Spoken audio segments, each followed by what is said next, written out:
வணக்கம் நண்பர்களே. நம்ம இப்போ பார்த்துட்ருக்கிறது வந்து செம்பு பாத்திரம். நம்ம வீட்டில் இருக்கக்கூடிய செம்பு பாத்திரத்துங்களை ஃபஸ்ட்டு மெயின்டைன் பண்ணுறதே பெரிய கஷ்டம்னு நம்மலாம் யோசிச்சுட்ருப்போம். ரொம்ப ரொம்ப ஈஸி. அது ஒன்றும் இல்லை. இப்போ நீங்கள் பார்த்துட்ருக்க பாத்திரங்கள்லாம் வந்து நான் தேய்ச்சி 3 நாள் ஆகுது. 3 நாள் ஆகுது. இது தண்ணி பிடிச்சி வச்சு குடிக்கிறதுக்காக நம்ம வந்து எவ்வளோக்கு எவ்வளோ பிளாஸ்டிக்கு, எவ்வளோக்கு எவ்வளோ அந்த பிளாஸ்டிக் ஐட்டம்ஸை வந்து வேண்டான்னு தவிர்க்கிறோமோ அவ்வளோவும் நம்ம உடம்புக்கு ரொம்ப நல்லது. நம்ம வந்து பிளாஸ்டிக்கில் தான் நமக்கு வரக்கூடிய தண்ணி வந்து பிளாஸ்டிக் கேனாக தான் இருக்கும். அந்த பிளாஸ்டிக் கேனில் அப்படியே வச்சு நம்ம தண்ணி குடிக்கிறது ரொம்ப கஷ்டம். அது வந்து நாளடைவில் நமக்கே தெரியாமல் நம்மளாக காசு கொடுத்து நம்ம உடம்புக்கான கெடுதலை நம்மளாக வாங்கி வச்சுக்கிறோம். அதுக்கு பதிலாக நம்ம வந்து காப்பர் செம்பு பாத்திரத்தில் ஊற்றி வச்சு குடித்தோம்னா உடம்புக்கு ரொம்ப ஹெல்த்து.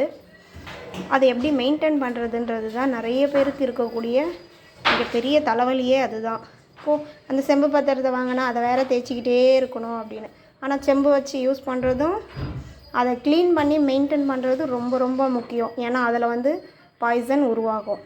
இதுக்குள்ளே வந்து ஒரு மாதிரி பச்சை தன்மை வர ஆரம்பிச்சதுன்னா நமக்கு அதுவே வந்து ஒரு கெடுதல் தான்.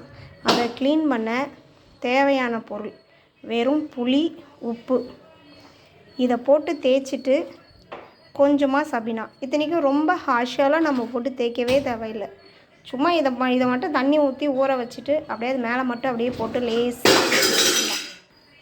வாங்க. இதை நம்ம எப்படி பண்ணுறதுன்னு பார்க்கலாம்.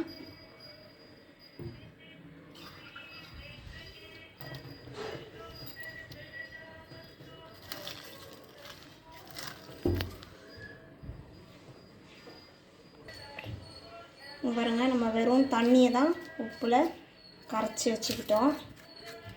வேறு எதுவுமே இது கூட சேர்க்கல. நான் போட்ட உடனே இதில் வந்து டிஃப்ரெண்ட் தெரியும் பாருங்கள். நம்ம ஒன்றும் போட்டு ரொம்பலாம் ஹார்ஷாக தேய்க்க வேண்டிய அவசியமே இல்லை.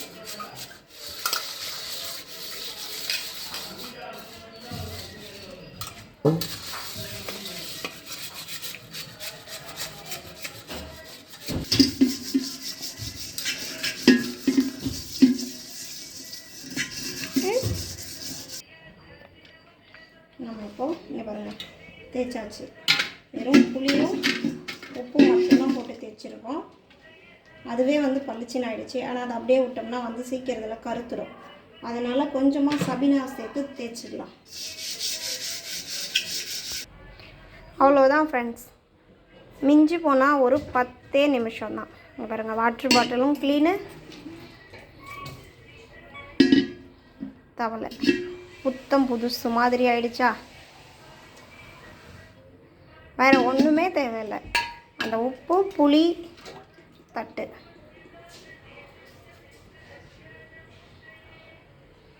இது மட்டும் போட்டு தேய்ச்சிட்டு சபினா போட்டு தேய்ச்சி நல்லா காஞ்ச துணியை வச்சு தொடச்சி வச்சிட்டோம்னாலே போதும். இது ஒரு 2-3 நாளைக்கு நம்ம க்ளீன் பண்ண வேண்டிய வேலையே இல்லை. க்ளீனாகவே இருக்கும், பளிச்சுனே இருக்கும். 3 நாளைக்கு ஒரு டைம்னாலும் அதை க்ளீன் பண்ணிட்டோம்னா நமக்கு அந்த நச்சுத்தன்மை வராது. இப்போ இதில் வந்து நம்ம கேனில் வரக்கூடிய தண்ணியை இதில் ஊற்றிட்டு இதில் ஒரு பெரிய நெல்லிக்காய் ஒரு பீஸ் மட்டுமே கட் பண்ணி போட்டு தட்டு போட்டு மூடி வச்சிட்டோம்னா குழந்தைங்கள அழகாக மொண்டு குடிக்க சொன்னால் அது உடம்புக்கு அவ்வளோ ஒரு நல்லது. நமக்கு நம்ம கேன் வாட்ரு வாங்கிறதுனால அதில் படிகாரக்கல் போடுறதுனால தான் நமக்கு சீக்கிரமாகவே இந்த முட்டி வலி, கை கால் வலி இதெல்லாம் வர்றது. அதே நம்ம காப்பர் வச்சு யூஸ் பண்ணோம்னா நமக்கு அந்த ஒரு இஷ்யூஸ் எல்லாம் வந்து கொஞ்சம் சீக்கிரமாக வர்றது எல்லாத்தையுமே கொஞ்சம் தவிர்க்கலாம். ஓகே நண்பர்களே, வீடியோ பிடிச்சிருந்தால் லைக் பண்ணுங்கள், ஷேர் பண்ணுங்கள், மறக்காமல் சப்ஸ்கிரைப் பண்ணுங்கள். நெக்ஸ்ட் வீடியோவில் பார்க்கலாம்.